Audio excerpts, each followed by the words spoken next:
Hi Gemini, Sun, Moon, Ascendant, or Venus. This is Dane, and I am going to be doing your April 1st to the 15th, 2021 reading for you. Now I ask if this reading resonates with you, don't forget to give it a thumbs up, and also to subscribe to my channel. And if you would like to be notified whenever I upload new videos, and I upload all the time, just hit the bell notification button. And if you're interested in any of the cards that I'm using, they will be listed and linked in the description box below. Now, before I begin the reading and clear the energy space, once again a reminder not to be scammed by anybody in the comment box pretending to be me offering you a reading. This person is not me. They are a scammer. Do not be scammed. I will not be soliciting you for anything. With that said, let us clear the energy space, raising our own energy vibration and releasing any negativity. So take a nice deep breath in, exhaling whenever it feels comfortable for you.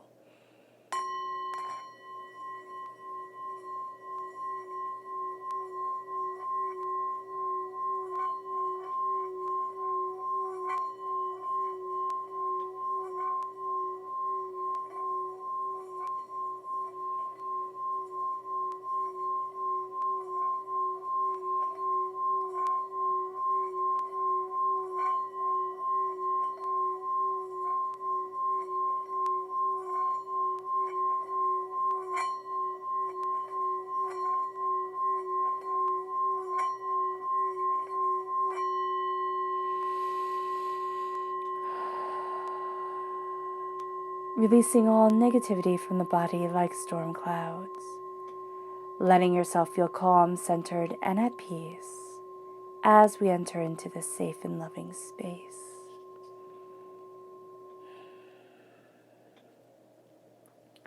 Let's let the bowls sing as we see what the tarot has to say.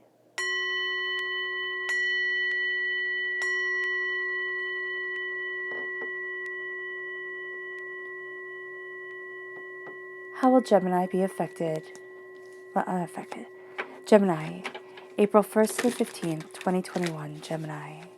Gemini, April 1st to the 15th, 2021. Gemini. Gemini, April 1st to the 15th, 2021. Gemini. Gemini. Angels and spirit guides, show me clearly. Guide this reading and show me clearly. Angels and spirit guides, angels and spirit guides, show me clearly. Guide this reading and show me clearly. Angels and spirit guides, angels and spirit guides, show me clearly. Guide this reading and show me clearly. Angels and spirit guides, angels and spirit guides, show me clearly. Guide this reading and show me clearly. Sorry, these cards are super thick. They're super pretty too. So I just want to make sure I get one at a time. Angels and spirit guides. Angels and spirit guides, show me clearly. Guide this reading and show me clearly. Angels and spirit guides, angels and spirit guides, angels. Fantastic.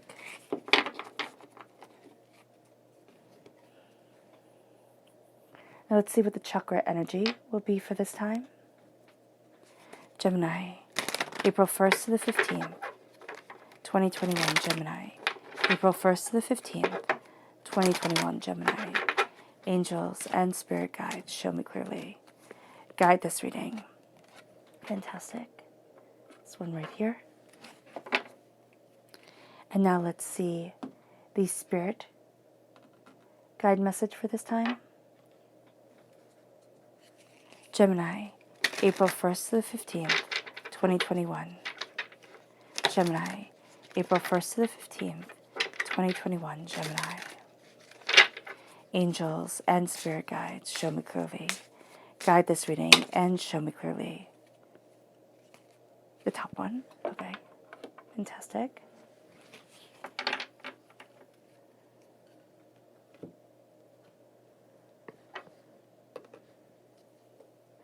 And now let's see the energy we need to be mindful of during this time. What is the energy that Gemini needs to be mindful of?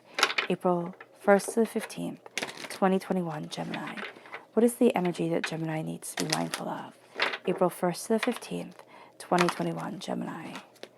Angels and spirit guides, show me clearly. Guide this reading and show me clearly.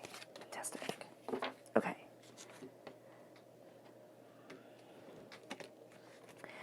So we're going to see how this all correlates to the tarot. Now the left-hand side is the inner self. The middle is the heart, the emotional self. The right-hand side, the public arena, the public self. Okay. So we have the Nine of Wands, the Eight of Swords, the Four of Cups, and the Four of Wands. That's beautiful. We have the Sun crowning the heart, which is gorgeous. The Ace of Wands, the Ten of Swords, the Queen of Swords, the essence of, not the essence, but Gemini in the minor arcana is coming through because we're represented by the Queens in the minor arcana, by the Lovers in the major arcana. So there's a blessing that's coming here. The Ten of Pentacles, the Hanged One, the Hanged Man, the Five of Wands, and the Five of Swords. So very interesting in the public arena. The repeat of the number 5, it's freedom. So 5 plus 5, of course, equals 10. We're crowned with the 10 of Pentacles. There is a sense here with the 5 of Wands and the 5 of Swords. It's like we're facing something that causes chaos, okay? And we see it differently, and that is crowning us with prosperity. So there's prosperity here, but it's like we're going to be tested. And we're going to start seeing things differently than we had been seeing things before. So let's start off with the chakra energy, and then we'll get to the spirit guide energy. So we have the sacral chakra. Now, this is inspiration. The sacral chakra is where a lot of negativity from this life and from past lives are held. And we're going to find ourselves being inspired despite that baggage that we carry. Okay, it's from our generational line, it's from the people who raised us, it's from, our past life self. This is everything that has been weighing on us, that has been overwhelming, that has been making us think that we can't do it. And there is a sense here of looking at that, because the sacral chakra is where our creativity is held. It's also where our sexual energy is held. So if we're bogged down by what we can't do, by not being good enough, we'll never create the world that we want. Our creativity will be tarnished, our power will be tarnished, our inspiration won't be there. And now we are embracing that need for that inspiration, that dawn, that sense of triumph. We're also going to see ourselves, and we have been for the past bit of time. Okay, there we go, it stays. Is that we're playing out our worst fears. There's something here, and there's something that has been here, where it's like, well, what if I can't? And then that, what if I can't? Like, what if I reach a plateau? What if I'm not going to get to where I want to be? What if I can't have that life? And we've seen ourselves start to play that out in our world. That's what Spirit is saying. Like, we're seeing ourselves playing that out in our world, our worst fears. And we're going to see ourselves now saying, enough of the fear, enough of the doubt, enough of it all. I get to shine.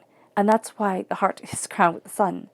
And then we have here gratitude as our spirit guide message. It's like, be grateful for what we have, which sounds super easy and maybe even super silly to say. It's like to be grateful, but to really embrace the gratitude for the life that we have, for the place that we are, even if we're not where we want to be, even if we're in one of the darkest times that we have been through.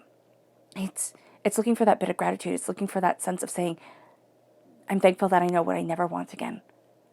I'm thankful that things are changing, because I will climb Mount Everest to get it to change. I will face such triumph and tribulation to get this not to be this way anymore, or to have this change be a permanent part of my life. I'm not willing to slip. I'm not willing to fall apart. And it leads us to the energy that we need to be mindful of. And that's the Prince of Pentacles and the Death card, the Prince of Pentacles. This is somebody who is willing to fight for the right to be prosperous. But this is also somebody who won't upset the apple cart. They're not going to be as creative as we ourselves are Gemini. They're not going to want to kind of push limits. They're going to say, stay like this and embrace the prosperity exactly this way. Find out the formula, just keep doing it, get things done right. And that isn't going to really help us embrace what we want, what we desire. There's a sense here of we're tired of listening to everybody else. And there's almost a sense of wanting to be rebellious just for the sake of being rebellious, wanting to see what will happen if. And so here, this is a person who wants to keep us very, very chained, very much in a certain pattern, in a certain way, or this is a person who has a place for everything and everything in their place. Now remember, it doesn't have to be an earth sign energy. It's just going to be somebody who embodies this personality type. And so we don't want to be boxed. We don't want to be categorized. And yes, all people can wind up being categorized, but we're going to see ourselves looking at things very differently than the way that we had seen it before. And we're going to see ourselves embracing things very differently. So we really want to be mindful of this warrior that's going to come in and say, no, it has to be just like this.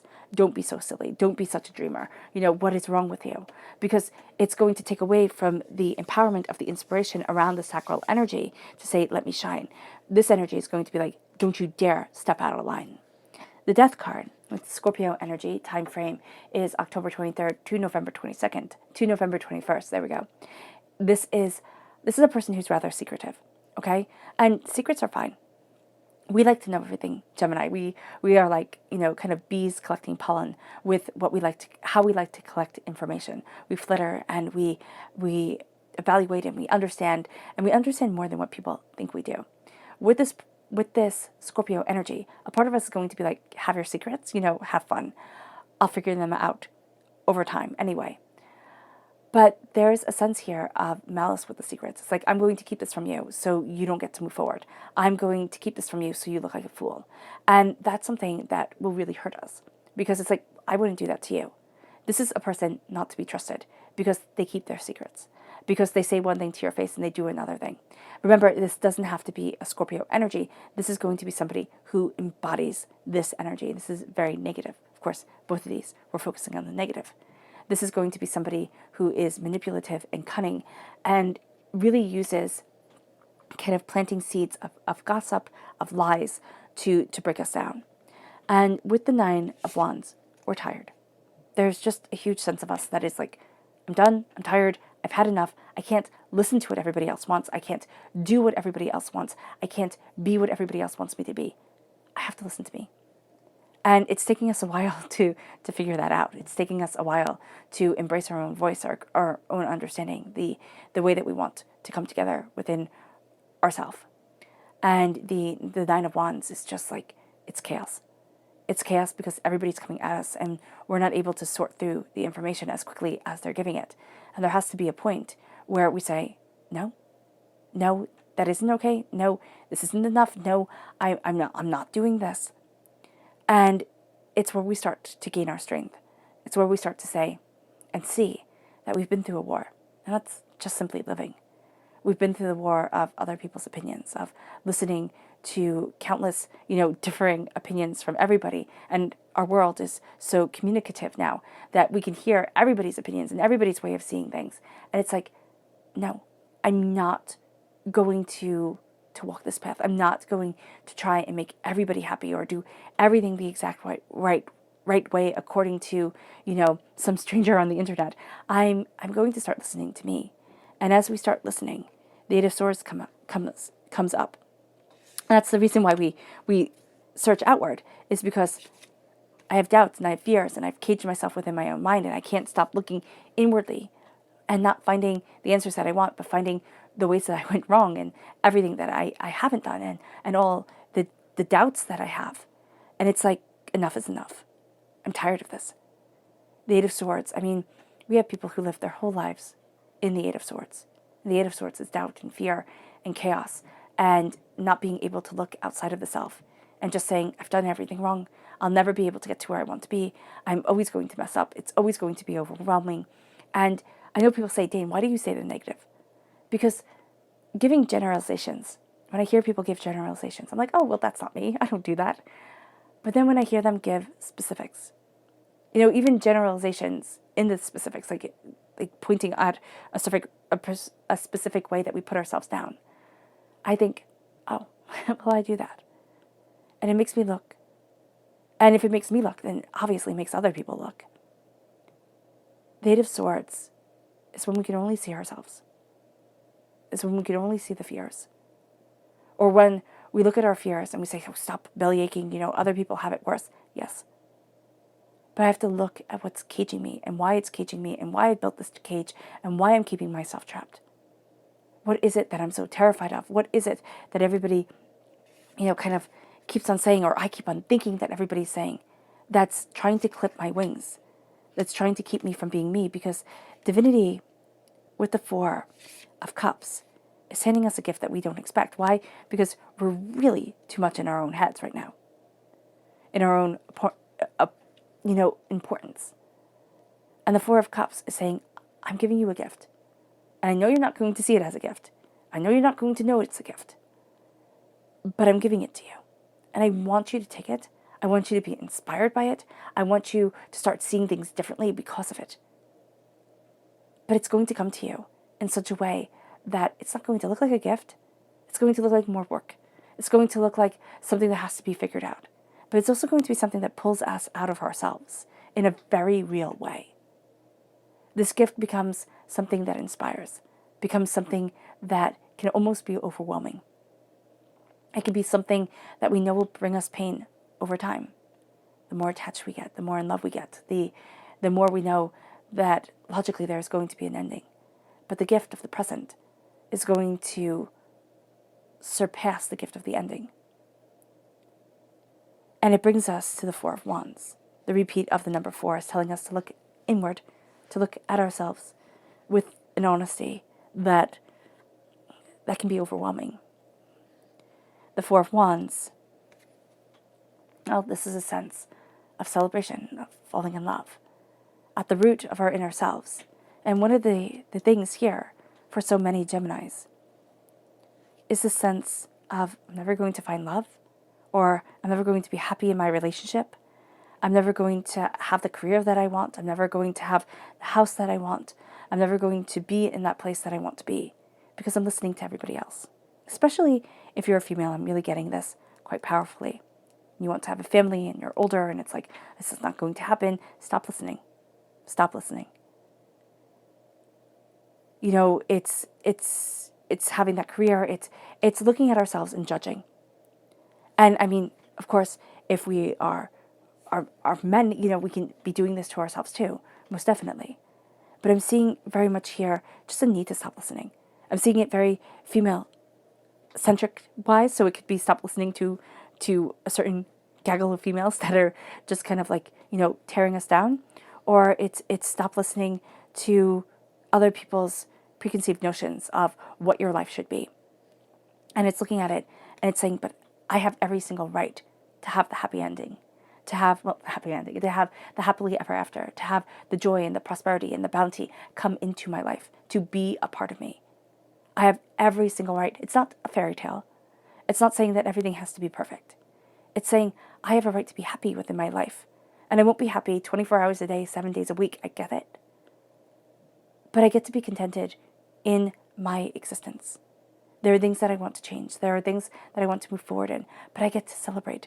I get to celebrate beautiful things now. And I get to communicate what I want to change, especially if that involves other people. How I want to move forward. Remember, it's not getting pulled down in other people's, ways of the way that we should be living our life. It's just saying, I get to voice how I'm perceiving my reality. And I get to be heard. And it's even just hearing ourselves. It could be speaking out loud, the things that we're afraid of. People say don't give it voice, but if we let it fester inside of us and grow to be like this evil, chaotic, like gray monster of yarn that's just sucking up all our happiness, it needs to be released. It's like, I'm afraid that I will never have that loving relationship that I want, have that career that I want, move forward in the prosperity that I want, be able to own that house, be able to have the independence that I've always dreamt of. I'm afraid. And it's like, okay, fair. Name the fear. Name the fear so you can own the fear, so you can conquer the fear, so you can see it. And then it's like, okay, I see you. I totally see you. And now I get to look at why I'm afraid this will never happen. Who am I judging myself off of? What am I comparing myself to? Because the heart, well, it's crowned by the sun. And when we're crowned by the sun, anywhere, okay, people start to take us by eyes. People, sit in their own self-righteousness, in their jealousy, and say, you don't get to have that. I get to have it. You don't get to be happy. I want to be happy. And if you're happy, I can't be happy. They're coming from a place of lack. And this is a time where we're looking at lack. We're looking at I can'ts and saying, no, I can. And our heart is saying that to us. That's why we have this battle here. And it's like, but listen to them. It's like, why? Listen to divinity. Listen to the call within your heart. Listen to the passion that you have, because God, Source, Spirit, however you see the divine, the universe, is handing you a gift of creativity and passion and inspiration. This is your torch. The sun, that's the happiest card in the whole entire deck. There's joy, there's brilliance, there's beauty here. And it leads us to the Ten of Swords. As this gift is given, as our path is illuminated, we have the repeat of the number 10. So we've come to a completion of a cycle. Prosperity, okay, there's something that we're coming to an end to. It's saying, you know what? No. Or yes. And there's this sense here of the poverty cycle ending. There's a sense here of the doubts and the fears, because people have set in those doubts and fears. We might have grown up in a house where there were always fights over money, or somebody was very controlling and manipulative around money, or we were told we were never going to be good with money, we were never going to have our own money. However it worked out, we're looking at it and saying, no, this doesn't get to be my reality anymore. The Ace of Wands is that inspiration that shines us forward. And the Ten of Swords is looking at all the pains, all the hurts, all the disappointments that have forged us over a decade. Over our lives that have made us feel like we can't. And we're starting to see that having to face that, having to face the hurts, having to face the chaos, having to face the disappointments, having to look at things and always be fighting. It made us different. It has broken us, yeah, in certain ways. But the person that we were, the naivety, the wide-eyedness, the person that we were is dying away, or has died away. And we're left with the person that we are now, which we might not be really sure of how to take and how to fully embrace. The Ten of Swords is a wealth of knowledge, is the swords left. It's taking that knowledge, and it's like, this is my darkness before the dawn. This was my hurt. I mean, in the Rider-Waite-Smith deck, these swords are all in the back as we lay prone on the ground. So it's taking these hurts, these wounds, these pains, and realizing that we now have a wealth of knowledge, because remember, swords were valuable. Swords even now are valuable if they're made right. But swords were valuable in the Middle Ages and before. If you had a sword, it meant you were nobility. Nobody who wasn't nobility was allowed to hold a sword, was allowed to have a sword. Okay, you could be put to death for that. Here, we have 10 swords left in the back. We have a wealth of prosperity, of prestige left in a corpse. Well, that's not done. That's just not done. We have here a transformation, the darkness before the dawn, the dying away of the old self, the rebirth of the new, with a wealth of noble knowledge that gets to guide us forward. And that's where we embrace the Queen of Swords and we say, this is my prosperity. This is me. I am a queen. So the queens, different than the kings in the fact that I see them as more behind the scenes. They don't need to be center stage as much. The queen cuts through doubts and fears, knows her mind, knows what it is that she wants, but she's the warrior queen. Air sign energy, I see it more as a warrior energy because it's represented by the swords. The swords are simply weapons. They will always be weapons. They can't be anything else. And so we have a noble weapon that takes a really long time to be able to learn, to be able to wield, to be skilled in. And it's the knowledge of the mind. It's the knowledge of the voice. It's the knowledge of the self that becomes the weapon.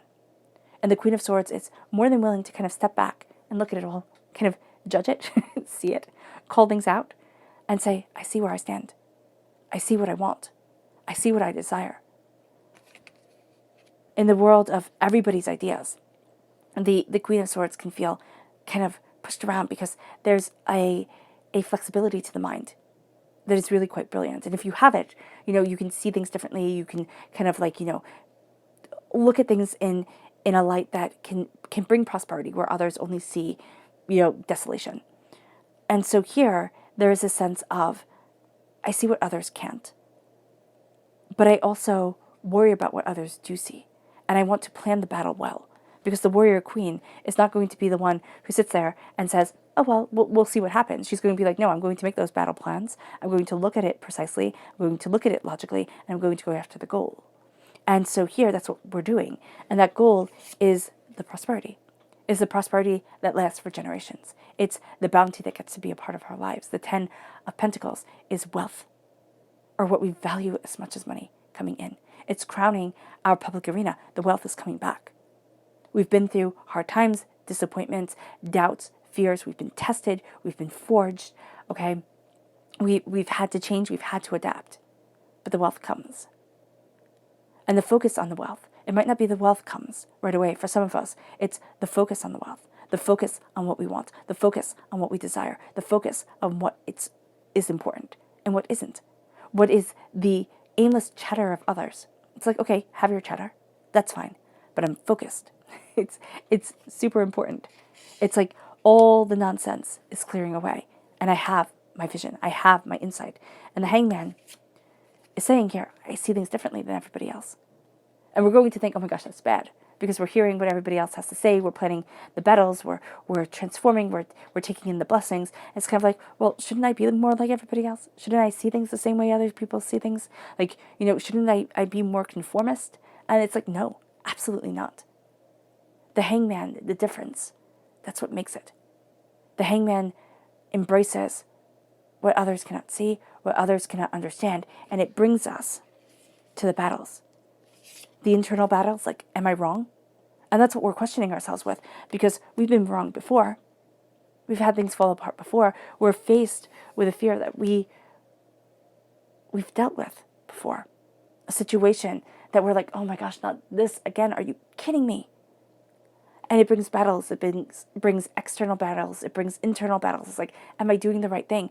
We can be absolutely paralyzed in the public arena with just questions and doubts and fears and looking at things that we're having to face and saying, I can't do this. Like, I don't even know how to change this. But what we're looking at and how we get through this, okay, is that we start to see ourselves as the warriors that we are. And we start to say, okay, there's truth to me. There's definition to me. There's determination to me. I will not be bullied. I will not have myself swayed by what other people want me to see. I will not be the person that I once was. I'm different now.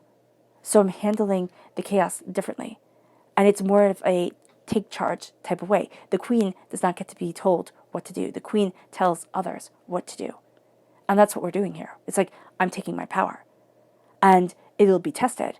But if we want the road to prosperity, if we want the road to success, it's seeing things differently. It's having a different point of view than other people. And it's bringing the prosperity in. Because it's like, okay, I can conform. I can be just like everybody else. I'm being tested. I'm seeing if I will break, if I will stop being authentically me. And I can see what that brings. But if I want the prosperity and if I really want to take the gift that is being given to me inside, it is not to let my doubts and fears rule me. And it's not to let everybody else shape me. It's for me to forge myself, which is what the 10 of Swords has done. Let's see what the spirit animal message is. Gemini. April 1st to the 15th, 2021, Gemini. April 1st to the 15th, 2021, Gemini. Angels and spirit guides, show me clearly. Guide this reading and show me clearly. Angels and spirit guides. Fantastic. Okay. So we have here the rhino spirit, and it says overcoming any obstacles, which is what this time is about. It's about overcoming the obstacles, claiming our power, seeing our truth, and moving forward in that determined fierceness. It brings us to our subconscious spirit animal message, which is the panther spirit. Reclaim your power. Reclaim your power. Know your truth. Know what you desire. This is no longer laying down for people to walk all over us. It's like, no, I'm done with this. I'm done with that. The subconscious person message is justice. Justice isn't about the letter of the law. Isn't saying it has to be absolutely just to everyone, because that's what's driving us insane. We can't make everybody happy. It's like that song. What is it? You can't please everyone, so you have to please yourself. It's like, I can't make everybody happy, so I have to do what's right for me. And we're being tested during this time. It's like, you can change. You can try to be like everybody else, and you can think that'll bring happiness. But see what becomes of it. See how you move forward. See what that brings. Does it just make you lost and chaotic? Justice is being discerning. It's saying, I do my best. I do my best to move myself forward in prosperity. I do my best to embrace my blessings. But I can't have everybody around me, because some people, they just don't jive with our energies. They just don't. I can't listen to everything, because some things get me really mad, and some things I don't understand, and some things are completely confusing. So I have to listen and be what is me. At this moment, at this time, I will change, and I'm constantly changing. But at this moment, I need to fill my life with what is true for me. And I can't, see, here's the thing with Geminis. We want people to like us. We just do. It's part of our personality. We want to take in all the information. We want to gather things up, but we want to be loved. And we want to be fair to everybody and connect on some level. People would say a superficial level, but you can't connect with everybody deeply. And sometimes we do that at the expense of ourselves. We think, oh, I'm just being silly, or I'm overreacting, I'm not seeing it correctly, or, there's something wrong with me because others are doing this so much more easily. No. This is a time where we're just to ourselves. And it's like, it's okay if they don't like me. It's okay if they don't get me. It's okay if they laugh at me. I'm different.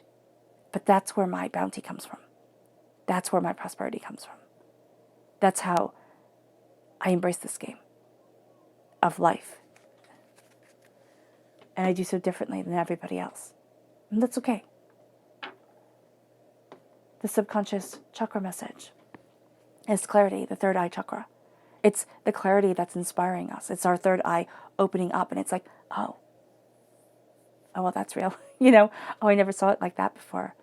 Oh, I get to be like that. Oh, I get to look at it that way. And it's like all of a sudden, I always see this as like a person looking up. It's like all of a sudden, and I know it's a crystal right here, but it's like all of a sudden everything becomes clear. It's like, oh, that's it. And it brings us to our subconscious spirit message, which is peace. It gives us peace. It gives us peace to be authentically standing in the truth of who we are. And it leads us to our subconscious tarot message, which is the Page of Swords. Subconsciously, in the heart, we are the queen. But subconsciously, we see ourselves as the page, as the student, as the learner, as the person who is studying the power of the voice and the breath and the essence of the self, and learning and understanding and engaging knowledge, engaging insights, and stumbling, it feels like blindly sometimes, to see things so much more clearly. All right, Gemini, I hope this reading has resonated with you. I wish you nothing but light, love, peace, and happiness. May harmony always be with you. I am sending loving, healing energy to each and every one of you. I love you all, and stay safe. Let's end this reading with a meditation, a clearing away of negative energy, a raising of our positive energy, as we become the rulers of our destiny, unapologetically and fiercely. So take a nice deep breath in, exhaling whenever it feels comfortable for you.